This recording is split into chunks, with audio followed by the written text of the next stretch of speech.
Hello everyone, you are welcome to mining knowledge YouTube channel. आज हम लोग discussion में जा रहे हैं एक इम्पोर्टेंट टॉपिक के बारे में। वो है qualifications and appointment of managers. ये as per coal mine regulation 27 of 2017 का अनुसार ये डिस्कस किया गया है। चलिए डिटेल्स में इसको जानकारी ले लेते हैं। Qualification and appointment of manager as per coal mine regulation 27 of 2017। कोई भी माइंस ओपन नहीं किया जाएगा, रीओपन नहीं किया जाएगा जब तक ना एक मैनेजर को उस माइंस के लिए अपॉइंट किया जाएगा, और वो भी मैनेजर का क्वालिफिकेशन होंगे एज पर रेगुलेशंस। रेगुलेशंस का हिसाब से एज पर क्वालिफिकेशन होंगे, और एक माइंस का मैनेजर होंगे तभी कोई माइंस को ओपन और रीओपन कर सकता है। कोई पर्सन को जब अपॉइंट किया जाएगा मैनेजर के लिए, उसका एज मिनिमम 23 ईयर्स होना चाहिए। 23 ईयर्स से कम उसका एज नहीं होना चाहिए। और जो डायरेक्टली आंसरेबल होंगे किसका पास? ओनर और एजेंट का पास। ओनर और agent of the mine, mines का ओनर और एजेंट का पास वो पर्सन जिसको मैनेजर के लिए अपॉइंट किया जाएगा वो रिस्पॉन्सिबल होंगे, आंसरेबल होंगे आंसर देने के लिए।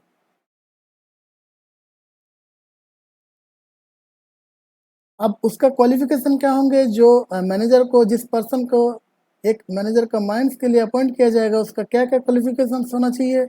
अगर एवरेज प्रोडक्शन का हिसाब से देखा जाए तो अंडरग्राउंड माइंस में एवरेज प्रोडक्शन अगर 2500 से ज़्यादा हो जाता है, मंथली प्रोडक्शन 2500 से ज़्यादा हो जाता है, तब उस केसेस में जिस पर्सन को अपॉइंट किया जाएगा एज ए मैनेजर, उसका क्वालिफिकेशन होंगे first class managership certificate, but restricted नहीं होंगे, अनरिस्ट्रिक्टेड टाइप का होंगे। यानी first class certificate of competency होंगे अनरिस्ट्रिक्टेड टाइप का। अगर प्रोडक्शन, यूजी प्रोडक्शन 2500 से कम होता है, उससे 2500 से कम पर मंथली आउटपुट, और प्रोडक्शन 2500 से कम होता है, तब उस केसेस में फर्स्ट क्लास सर्टिफिकेट और सेकंड क्लास सर्टिफिकेट दोनों एलिजिबल होंगे। कोई भी किसी को भी अपॉइंट किया जा सकता है, लेकिन इसका सर्टिफिकेट रिस्ट्रिक्टेड टाइप का नहीं होंगे, अनरिस्ट्रिक्टेड टाइप का होंगे। यानी अंडरग्राउंड माइंस के लिए 2500 से कम हो या ज़्यादा हो, अनरिस्ट्रिक्टेड टाइप का होंगे। लेकिन 2500 से ज़्यादा होने से फर्स्ट क्लास कॉम्पिटेंसी सर्टिफिकेट चाहिए, और 2500 से कम होने से फर्स्ट क्लास और सेकंड क्लास किसी को भी अपॉइंट किया जा सकता है। अब देखते हैं ओपन कास्ट माइंस में जो प्रोडक्शन है, प्रोडक्शन का हिसाब से क्या क्वालिफिकेशन चाहिए मैनेजर्स का।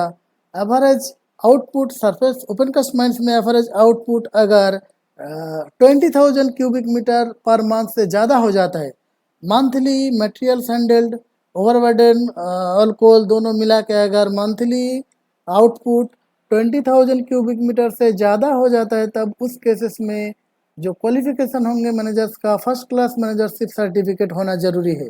ये रिस्ट्रिक्टेड अनरिस्ट्रिक्टेड दोनों टाइप का ही चलेगा।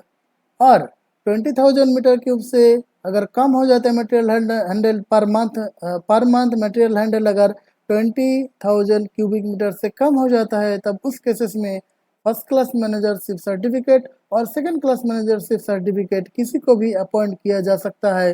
ये रिस्ट्रिक्टेड टाइप का भी चलेगा, अनरिस्ट्रिक्टेड टाइप का भी चलेगा।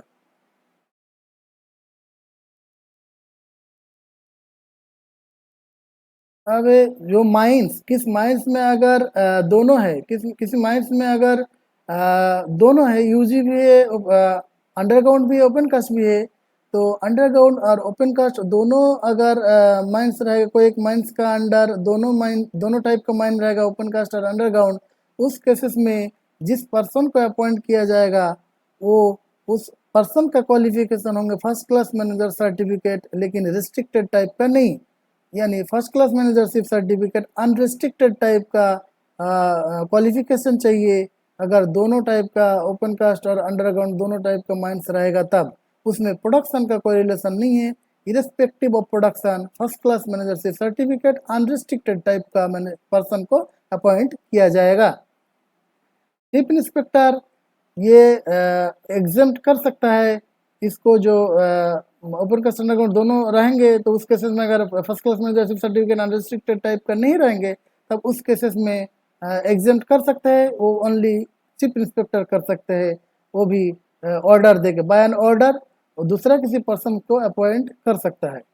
अगर कोई पर्सन को अगर चीफ इंस्पेक्टर अपॉइंट करते हैं तो अपॉइंट करने के बाद कोई एक अगर उसको लगेगा कि मैनेजर उसका ड्यूटी करने में ठीक ठाक ड्यूटी नहीं कर पाता है, वो उसका रिस्पॉन्सिबिलिटी ठीक ठाक नहीं निभा रहा है, तो उस केसेस में सिचुएशन का हिसाब से और सर्कमस्टेंस का हिसाब से चीफ इंस्पेक्टर ये परमिशन को रिवोक कर सकता है, विथड्रॉ कर सकता है। अगर उसको लगेगा कि मैनेजर कैपेबल नहीं है उसका सुपरविजन करने में, तब ये ऑथराइजेशन को विथड्रॉ कर सकता है।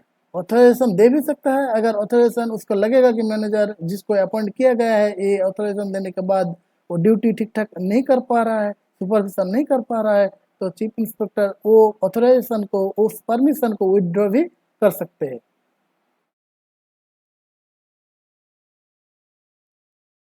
कोई पर्सन एक माइंड से ज़्यादा माइंड्स का मैनेजर नहीं बन सकता है without return permission, without previous return permission of chief inspector. यानी चीफ इंस्पेक्टर का रिटर्न परमिशन छोड़ के कोई एक मैनेजर एक से अधिक माइंड्स का मैनेजर नहीं बन सकता है। वो भी एक स्पेशल कंडीशन जब स्पेसिफाई करेंगे चीफ इंस्पेक्टर और परमिशन भी देंगे, तो रिटर्न परमिशन विथ कंडीशंस लगा के चीफ इंस्पेक्टर उसको परमिशन देंगे, तभी एक मैनेजर एक से अधिक माइंस का मैनेजर बन सकता है। ये भी जो परमिशन देंगे चीफ इंस्पेक्टर, ये भी परमिशन आपका 12 मंथ से ज़्यादा वैलिड नहीं रहेंगे। अगर 12 मंथ से ज़्यादा उसको एक्सटेंड करना है तो इसको फिर रिन्यूअल करना है, फिर से ये चीफ इंस्पेक्टर ही परमिशन देंगे, रिन्यू वहीं से होगा चीफ इंस्पेक्टर द्वारा, तभी एक मैनेजर एक से अधिक माइंस का मैनेजर बन सकता है।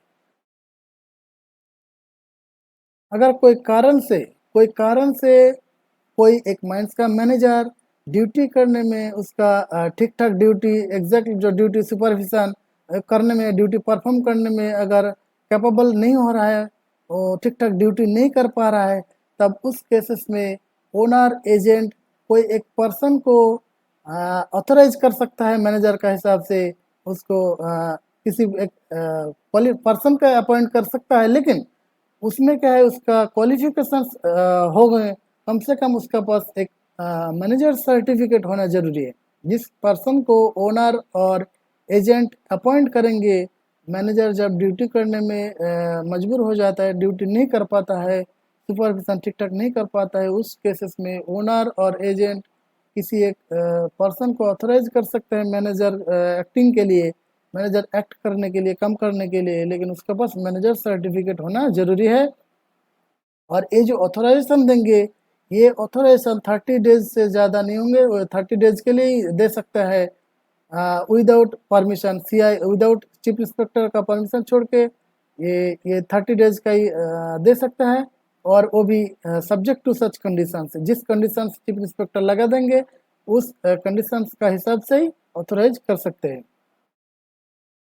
लेकिन ओनर एजेंट और मैनेजर ये ऑथराइजेशन करने के बाद तुरंत आफ्टर ऑथराइजेशन का रिलेटेड किस पर्सन को ऑथराइजेशन किया गया है, उसका क्वालिफिकेशन क्या है, एक्सपीरियंस क्या है, उसका ऑथराइजेशन जो किया गया है कब तक किया गया है, किस डेट पे किया गया है और कितना टाइम के लिए किया गया है, इतना डिटेल्स जानकारी इन्फॉर्मेशन रीजनल इंस्पेक्टर को भेजना पड़ेगा। ओनर एजेंट और मैनेजर उस ऑथराइज्ड पर्सन के बारे में डिटेल्स जानकारी रीजनल इंस्पेक्टर को भेजेंगे। चीफ इंस्पेक्टर और रीजनल इंस्पेक्टर ये ऑथराइजेशन को कभी भी रिवोक कर सकता है, विथड्रॉ कर सकते हैं। जो पर्सन को ऑथराइज किया गया है रेगुलेशन का हिसाब से, उसका जो रिस्पॉन्सिबिलिटी होंगे वो नॉर्मल एक मैनेजर का जितना रिस्पॉन्सिबिलिटीज है, उसका जितना लायबिलिटीज है, जितना उसका ड्यूटी टोटल ड्यूटीज है, वो सब ड्यूटीज ए ऑथराइज्ड पर्सन का ऊपर भी लागू होगा। पूरा इसका ऊपर same to same duties, responsibilities, liabilities लागू होंगे।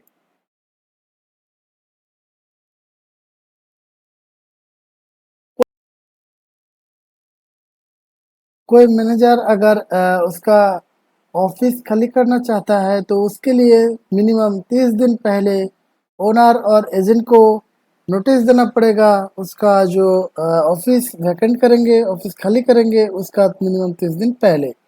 अगर ओनर एजेंट चाहे तो उसके शॉर्टर पीरियड में भी मैनेजर को अलाउ कर सकता है उसको ऑफिस खाली करने के लिए और छुट्टी देने के लिए।